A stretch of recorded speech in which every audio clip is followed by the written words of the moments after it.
कुछ careers careers नहीं होते हैं, दे आर रिस्पॉन्सिबिलिटीज। बायो में बहुत रटना होता था, स्पीशीज और वो टिश्यूज के नाम, वो मुझ पर होता नहीं था। मैंने कहा ये नहीं हो पाएगा। अर्निंग वाली चीज यहाँ पर हल्की सी कम मुझे पर्सनली लगी थी। कह रहा है यार भैया इंजीनियरिंग कर लूंगा, इंजीनियरिंग करने के बाद मुझे घर थोड़ा संभालना है, सीधी जॉब चाहिए। अगर यूपीएससी नहीं निकला या फिर जिस तरीके से मैं सोच रहा हूँ ह्यूमैनिटीज़ में आगे परस्यू करूँगा तो दिक्कत हो जाएगी। बहन भी है, शादी भी करानी है, घर भी है, तो इसलिए मैंने पीसीएम चुन लिया। हाय एवरीवन, आज की इस वीडियो में हम एक बहुत इंपॉर्टेंट चीज कवर करने वाले हैं, how to choose the correct stream. इससे पहले अपने लाइफ डिसीजन वाली सीरीज में या फिर ये कहें कि स्ट्रीम सिलेक्शन वाली वीडियो में हमने ये चीज देख ली थी कि what is actually selecting your stream, how is it a life decision, how is it a crucial life decision। अगर वो वीडियो आपने नहीं देखी है, आई वुड रिक्वेस्ट यू, छोटी सी वीडियो है, ज़्यादा बड़ी नहीं है, उस वीडियो को जाके देख लो। और ये पूरी एक प्लेलिस्ट है, उस प्लेलिस्ट का लिंक नीचे होगा, वो जाके देख लो। पर आज की इस वीडियो में हमारा मेन एजेंडा रहने वाला है how to choose correct stream, कि भाई साहब सही स्ट्रीम कैसे चुने। तो मैं हर वीडियो में कह रहा हूँ, फिर से बोल रहा हूँ, ऐसे इस वीडियो को मत देखो। सबसे पहले जाओ, आसपास कोई है तो हटो उस इन्वायरमेंट से, एक कॉपी लो, पेन लो। This is not a joke, this is some serious thing, आप ही की जिंदगी की चीज है। तो एक कमरे में जाओ, कॉपी लो और फिर बैठो और देखते हैं, ठीक है। तो कैसे हम आगे बढ़ने वाले हैं, how to choose your correct stream में 3 पॉइंट्स बड़े इंपॉर्टेंट आते हैं। क्या जी? पहला, आइडेंटिफाई योर फेवरेट सब्जेक्ट। मतलब क्या है इसका? यार देखो, ऐसा होता है क्लास 10th में, अब हो सकता है आप बोलो कि यार मुझे ना फिजिक्स केमिस्ट्री पसंद थी भैया, और मैथ भी ठीक ही थी भैया। वैसे तो मैथ्स के बारे में सब बोलते हैं कि हमें मैथ समझ नहीं आती, ये नहीं आती, वो नहीं आती, पर भैया मुझे मैथ्स में ज़्यादा कोई दिक्कत हुई नहीं। मतलब for me maths was a neutral subject, very good. और हो सकता है आपको बायो पसंद हो। हाँ भैया, मुझे बायो काफ़ी इंटरेस्टिंग लगती थी। बायो मुझे बहुत रिलेटेबल लगती थी क्योंकि it was something very near to me. मुझे इंटरेस्टिंग लगता था कि अच्छा ऐसे होता है न्यूट्रिशन, अच्छा। तो मुझे बायो बहुत इंटरेस्टिंग लगती थी भैया। सोशल भैया रटने वाली चीज़ होती थी, सोशल में मज़ा नहीं आया। या फिर ये भी हो सकता है कि तुम बोलो कि भैया मुझे सोशल में भी ऐसा जितना कोई डिसइंटरेस्ट नहीं आता था। कई बार जब नेशनलिज्म वाला चैप्टर चल रहा होता था तो मुझे मज़ा आता था। हाँ, कुछ बोरिंग चैप्टर्स भी होते थे, पर कई बार इकोनॉमिक्स या डेमोक्रेटिक पॉलिटिक्स के चैप्टर मुझे अच्छे लगते थे। तो ऐसा कुछ बुरा नहीं लगता था, बट हाँ मुझे सोशल साइंस भी पसंद थी। और भैया इंग्लिश और हिंदी की क्या बात करूँ भैया, मतलब हिंदी में मात्राओं में गलती होती थी पर ठीक थे भैया, उसमें भी कोई तो ऐसा कोई फेवरेट सब्जेक्ट नहीं। पर हाँ मतलब मेरा मैथ्स में मैंने देखा था मैं ठीक हूँ, या फिर बायो में मैंने देखा था मैं ठीक हूँ। अब अगर आपके फेवरेट सब्जेक्ट आपने ऑब्जेक्टिफाई कर लिया, आपने पॉइंट आउट कर लिया, वेरी गुड। हम अभी देखेंगे कि कैसे सही सब्जेक्ट चुनना है, लेकिन आपने अपनी प्रेफरेंस लिस्ट लिख ली, बहुत बढ़िया। अगली चीज देखते हैं। अगली चीज क्या है? Reflect your passions. अरे वाह, रिफ्लेक्ट योर पैशंस। भैया रिफ्लेक्शन चैप्टर मेरा बहुत वीक था है। Reflection, passion. पैशन ना यार, शब्द सुनने में अच्छा लगता है, but we really don't know what is our passion. Passion का मतलब क्या है? और कहाँ ही कोई क्लास 10th के बच्चे का कोई पैशन होता है। हाँ, हो सकता है कि आपको स्पोर्ट्स में इंटरेस्ट हो सकता है आपको कोई इंटरेस्टिंग एक्टिविटी जैसे सिंगिंग या म्यूजिक या डांस पसंद हो, वेरी गुड। पर what does passion mean here is very different what we know about it. कहने का मतलब यह है कि यार तुम्हें किस काम को करने में मजा आता है, एक बार जरा कोशिश करो उसको देखने की। अगर ना कर पाओ तो उसको कैसे देखना है? Visualise with your future. मतलब क्या है? आप पहले ये देखें कि जो आप स्ट्रीम चुनने वाले हैं, क्या उस स्ट्रीम को चुनने से जो करियर आगे खुल रहा है, उस करियर में आप अपनी लाइफ विजुअलाइज कर पा रहे हैं?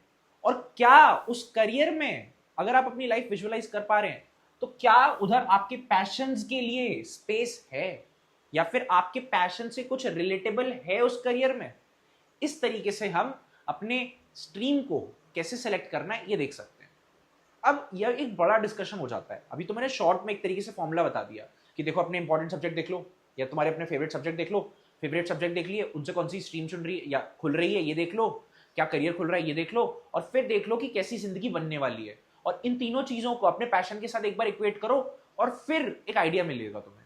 ये बात सुनने में अच्छी लग रही है भैया, मैं समझ गया, लेकिन भैया give me a brief, give me a much detailed help, that is what, उस पर हम बात करते हैं। यार मैं अपनी बात करता हूँ, मेरे को ना generally P C M B social, इन चारों में ही या पांचों में ही कोई ज्यादा पसंद खास नहीं था। मैंने अपनी स्ट्रीम कैसे चुनी मैं वो बताता हूँ। मुझे शुरू से ही सोशल बहुत पसंद थी, ठीक है।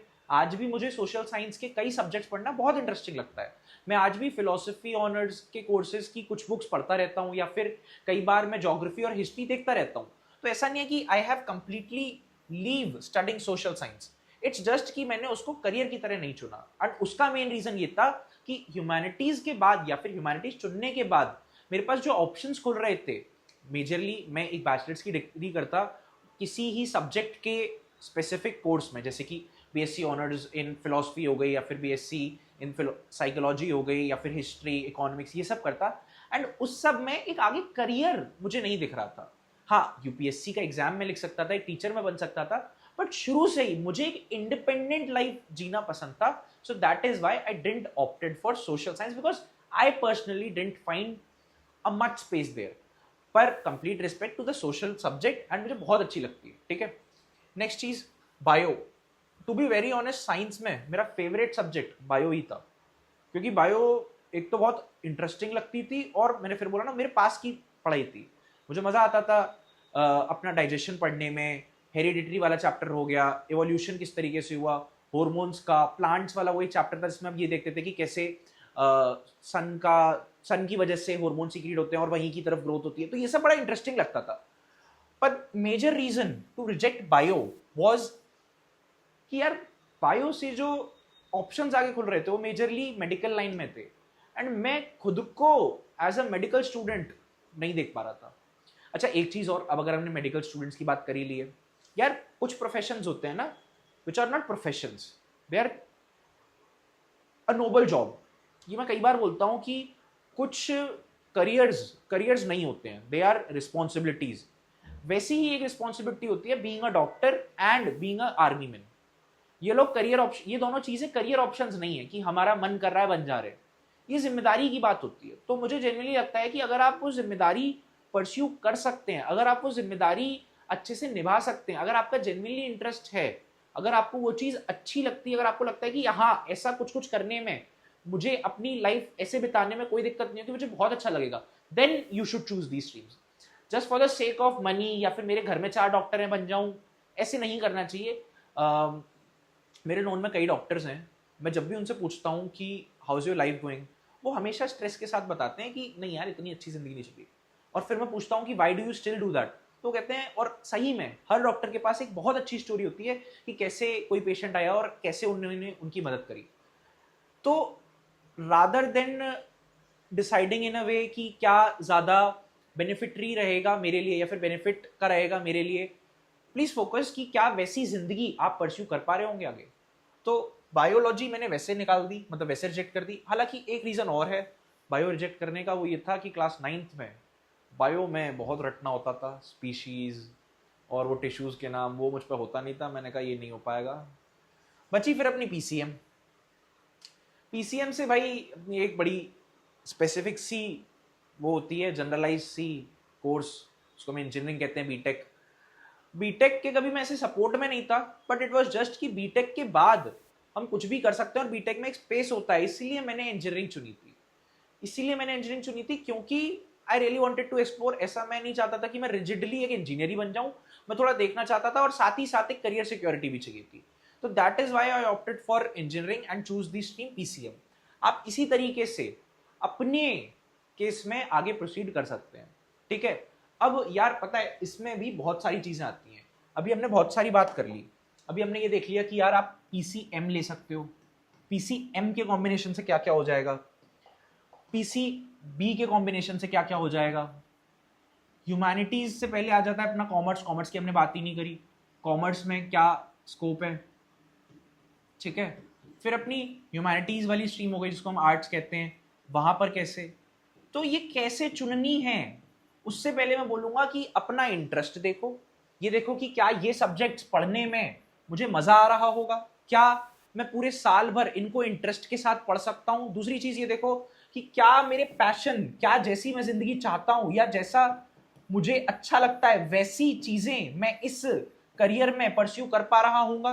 और तीसरी चीज ये देखो कि क्या मैं अपनी जिंदगी इस करियर के साथ आगे देख पाता हूं, क्या मैं ये चीजें करना प्रेफर करूंगा, क्या मैं सुबह 9 बजे से लेकर 5 बजे तक काम करना वो भी एक ऐसे एनवायरमेंट में प्रेफर करूंगा। तो आप इस तरीके से देखें कि क्या ये जो आगे जिंदगी आने वाली है, ये जो स्ट्रीम आगे करियर ऑप्शन खोलेगी, उस करियर ऑप्शन में मैं खुद को देख पाता हूं या नहीं। हालांकि करियर ऑप्शन एक बात की बात होती है, पहले सब्जेक्ट ही आता है, तो इसीलिए मैंने बोला कि सब्जेक्ट्स क्या आप वो पढ़ पा रहे होंगे। और मैं फिर बोल रहा हूं कि please choose the subjects very smartly. कई बार हम just for the sake of choosing the subject चुन लेते हैं। If I would have opted humanities, तो फिर my flexibility in life, my freedom in life would have been a little constraint. Why would have been in a little constraints? Why? क्योंकि यार एक financially या फिर एक अर्निंग वाली चीज यहाँ पर हल्की सी कम मुझे पर्सनली लगी थी, क्योंकि मुझे शुरू में ही अर्न करने का था एक। तो इसलिए फिर मैंने कहा कि ह्यूमैनिटीज में तो ऐसा कुछ करियर ऑप्शन दिख नहीं रहा है जल्दी से जल्दी, तो मैंने इसीलिए, मैं ऐसा नहीं कह रहा कि ह्यूमैनिटीज वाले कमाते नहीं है, ये नहीं, there are very good jobs there, you can be a teacher, you can study the subjects. और एक और चीज होती है यार, कई सारे ऑब्जेक्टिव्स होने चाहिए आपके, आपके पर्सनल लाइफ के, जो आपको अपनी स्ट्रीम सिलेक्शन में रिफ्लेक्ट बैक करने चाहिए। I still remember there was this kid, है ना, तो वो कंफ्यूज था काफ़ी, उसको ह्यूमैनिटीज चुननी थी, पर वो काफ़ी हम्बल बैकग्राउंड से आता था, काफ़ी ही हम्बल, मतलब उसके घर में कुछ कुछ सिचुएशंस भी अच्छी नहीं थी, एंड वो एक लड़का था, उसकी 2 बहनें थी, ठीक है, तो वो ह्यूमैनिटीज चुनना चाह रहा था। He instead of opting humanities choosed PCM. मैंने बोला क्यों कर रहा है? कह रहा है यार भैया इंजीनियरिंग कर लूंगा, इंजीनियरिंग करने के बाद मुझे घर थोड़ा संभालना है, सीधी जॉब चाहिए, अगर यूपीएससी नहीं निकला या फिर जिस तरीके से मैं सोच रहा हूँ ह्यूमैनिटीज़ में आगे परस्यू करूँगा तो दिक्कत हो जाएगी, बहन भी है, शादी भी करानी है, घर भी है, तो इसलिए मैंने पीसीएम चुन ली। And these are very genuine reasons which are ignored, कई बार इस बारे में बात नहीं की जाती।